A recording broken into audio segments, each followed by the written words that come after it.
بسم اللہ الرحمن الرحیم الحمد للہ کفا وسلام علی عباده الذین اصطفى اما بعد قال اللہ تبارک وتعالی فی القرآن المجید والفرقان الحمید فاعوذ باللہ من الشیطان الرجیم بسم اللہ الرحمن الرحیم قل هل يستوي الذین يعلمون والذین لا يعلمون انما يتذكر اولو الالباب صدق اللہ العلی العظیم وصدق رسولہ النبی الکریم ونحن على ذلك لمن الشاہدین والشاکرین والحمد للہ رب العالمین۔ میرا محترم بزرگوں، عزیز ساتھیوں، یہ سورہ زمر کا پہلا رکوع، اس میں اللہ رب العزت نے اپنے پیارے حبیب لاڈلے محمد مجتبی صلی اللہ علیہ وسلم سے یہ ارشاد فرمایا، اے نبی کہہ دو نہیں برابر ہو سکتے ہیں جاننے والے علم والے انجان یعنی جاہل بے علم، اور ضرور اس بات کو عقل والے پرکھتے ہیں۔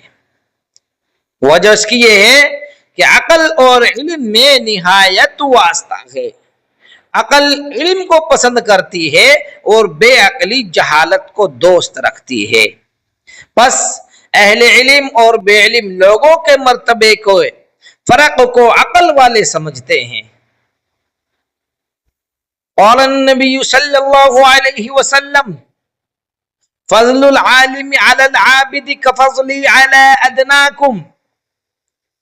نبی کریم صلی اللہ علیہ وسلم کا فرمان ہے، عالم کا مرتبہ جاہل عابد کے مرتبے سے اتنا زیادہ ہے جیسے جناب سید المرسلین صلی اللہ علیہ وسلم کا مرتبہ کسی ادنا درجے کے شخص پر۔ غور کرو آپ کے مرتبے کا کیا ٹھیک ہے، آپ کا مرتبہ، آپ کے عالی مرتبے کو دیکھ کر انبیاء حیران، ملائکہ حیران، خود حضرت جبرائیل علیہ السلام قسم کھا کر فرماتے ہیں، میں مشرق سے مغرب، جنوب سے شمال، پروردگار عالم یعنی مشرق سے مغرب، جنوب سے شمال، زمین سے آسمان تک پھرا ہوں، مگر واللہ یا حضرت آپ کے مرتبے کے برابر کسی کو نہیں پایا۔ وجہ صرف علم کی ہے۔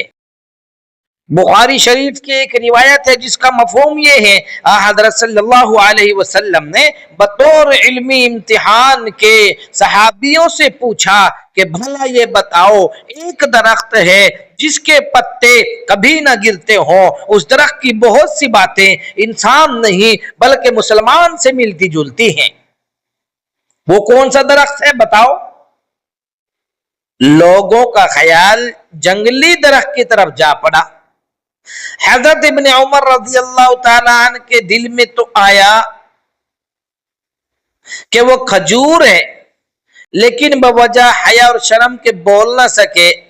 آخر خود حضرت صلی اللہ علیہ وسلم نے فرمایا کہ وہ کھجور ہے، لیکن ابن عمر نے اپنے والد عمر بن خطاب سے عرض کیا کہ دل میں آیا تھا کہ کہہ دوں کہ وہ کھجور ہے، حضور صلی اللہ علیہ وسلم سے عرض کر دو، مگر بڑے بڑے لوگ وہاں موجود تھے، ان کی شرم سے خاموش ہو گیا۔ یہ سن کر عمر رضی اللہ عنہ نے فرمایا کہ اے لڑکے، اگر تو اس وقت جواب دے دیتا تو مجھے ایسی خوشی ہوتی کہ اگر بہت سا مال اور دولت عظیم ملتی تو بھی اتنی خوشی مجھے نہ ہوتی۔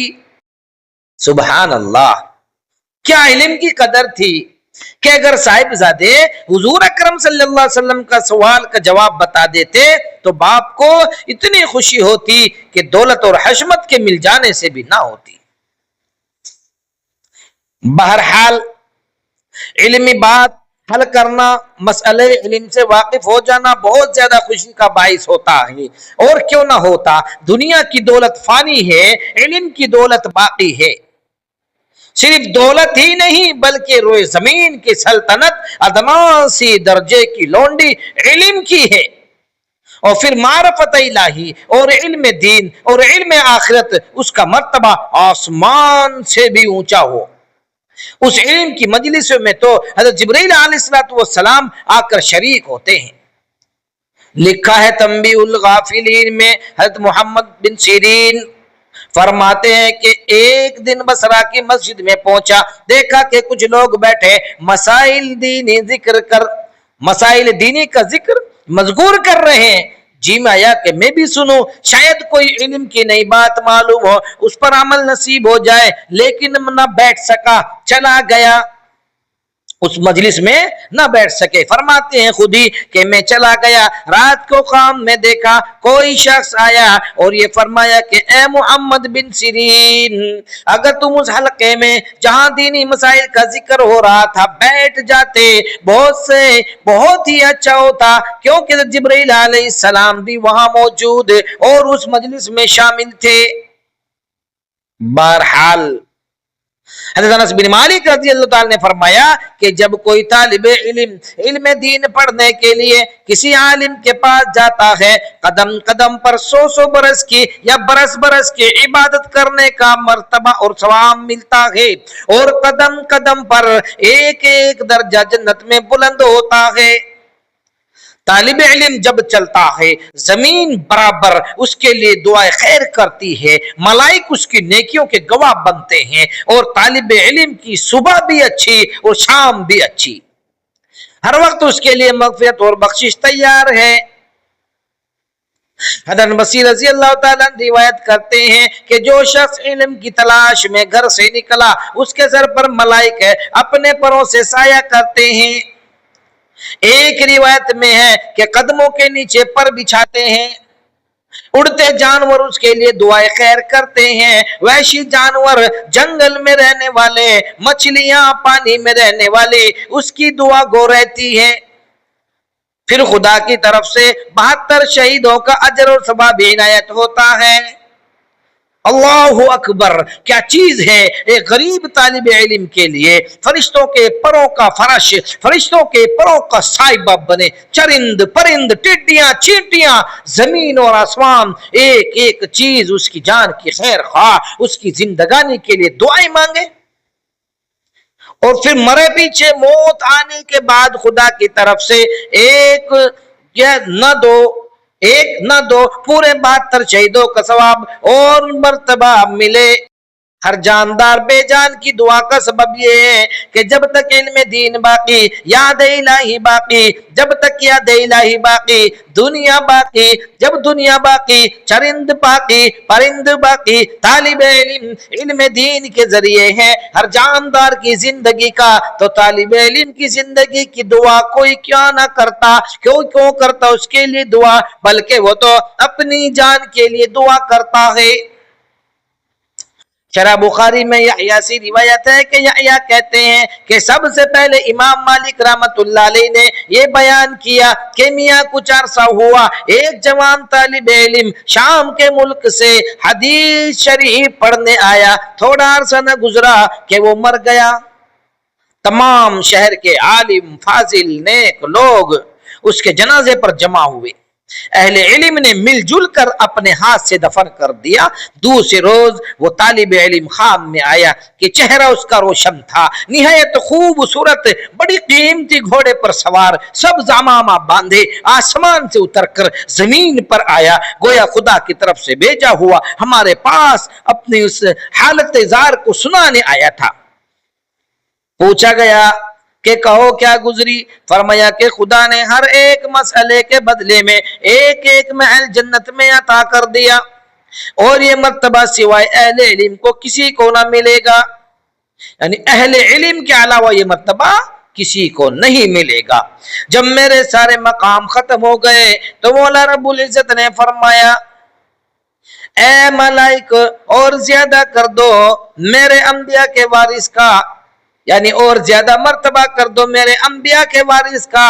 میں نے اپنی ذات پر لازم کر لیا ہے کہ جو شخص میرے احکام، میرے انبیاء کی سنت سے واقف ہے، خواہ عالم ہو چاہے طالب علم ہو، اسے انبیاء کے ساتھ ایک ہی جگہ اٹھاؤں گا۔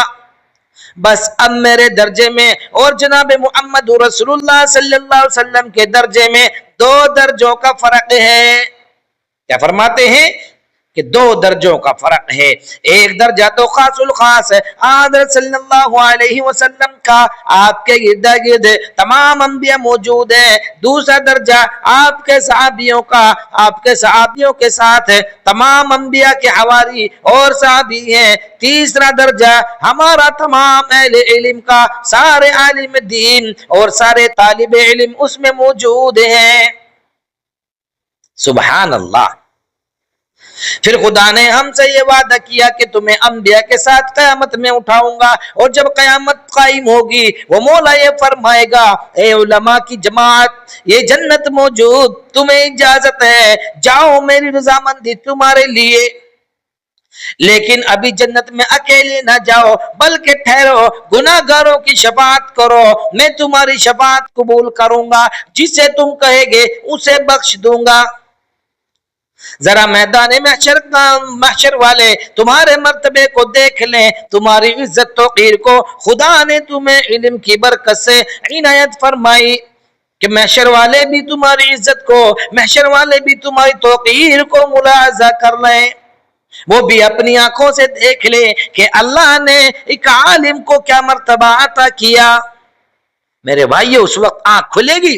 ہم بہت عالموں کے اوپر چٹکلے یہ وغیرہ وغیرہ سناتے پھرتے ہیں، تب پتہ چلے گا کہ یہ چٹائیوں پر بیٹھنے والے کیا کچھ کما کر کے لے گئے. اللہ تبارک و تعالی ہم سب کو کہنے سننے سے زیادہ عمل کی توفیق عطا فرمائے. آمین آمین. وآخر دعوانا الحمدللہ رب العالمین.